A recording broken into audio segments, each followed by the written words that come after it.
बोधिसत्व बाबा साहब डॉक्टर भीमराव अंबेडकर जी की जयंती ग्राम लोहसा मुबारकपुर ब्लॉक मोहम्मदपुर तहसील निजामाबाद जनपद आजमगढ़ में बड़े धूमधाम से मनाया गया। कार्यक्रम के मुख्य अतिथि विनोद महायान व विशिष्ट अतिथि विंदु गौतम अध्यक्ष व सुनीता भारती उपाध्यक्ष व संतोष हरिहरपुरी सदस्य माता सावित्रीबाई फूले शिक्षण प्रशिक्षण सेवा संस्थान हरबंशपुर आजमगढ़ रहे। ग्राम लोहसा मुबारकपुर की युवा कमेटी के नेतृत्व में श्रद्धेय संदीप कुमार, रविकांत गौतम, अमन कुमार, सचिन कुमार, सौरभ कुमार, प्रिंस कुमार, राकेश कुमार, नितिन कुमार, पप्पू गौतम आदि लोग मौजूद रहे।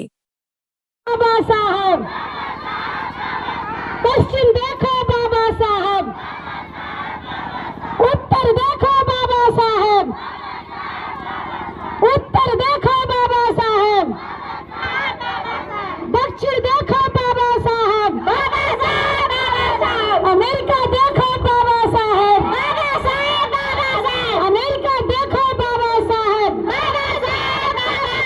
लंदन देखो बाबा साहब, लंदन देखो बाबा साहब, पेरिस देखो बाबा साहब, पेरिस देखो बाबा साहब,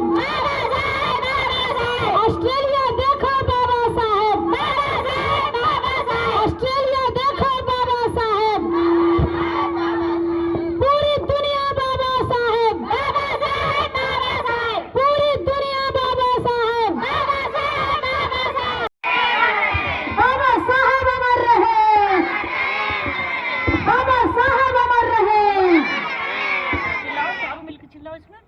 तो जब से आप अइला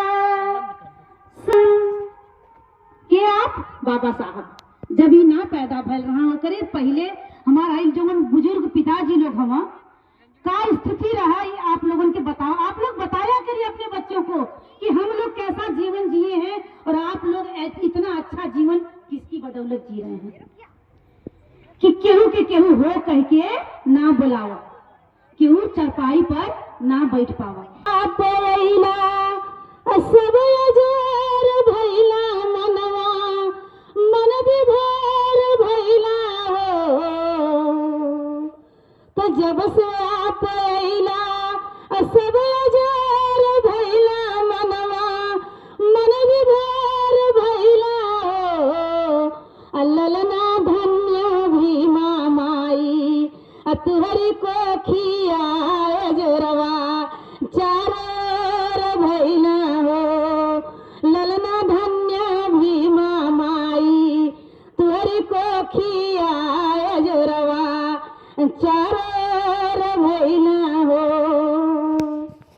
आप ही भीमा माई हो, आप ही कर्मा माई हो, आप ही सावित्री माई हो, आप ही भीषण माई हो। सब अजर भैला मनवा, मन विभोर भैला हो। ललना धन्य भीमा माई तुहरी को खिया जोरवा चारोर भैला हो। ललना भीमा माई तुहरी को खिया जोरवा चारोर भैला हो।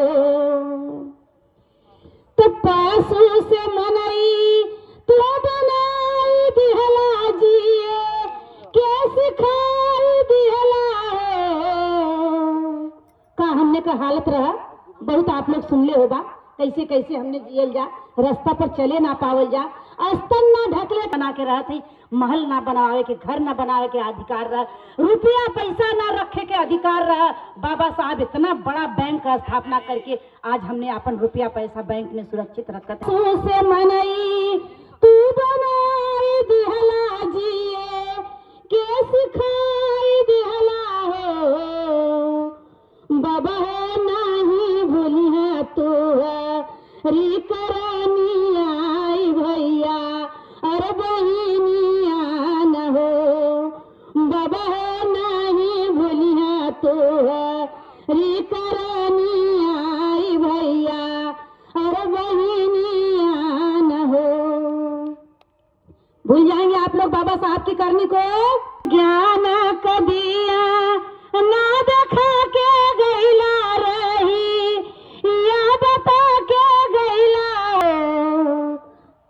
वार्ता बता के गई ना कि आधी रोटी खा लेकिन लइकन के इंग्लिश मीडियम में पढ़ावा, फटहा कपड़ा पहना लेकिन लइकन के कोचिंग करावा।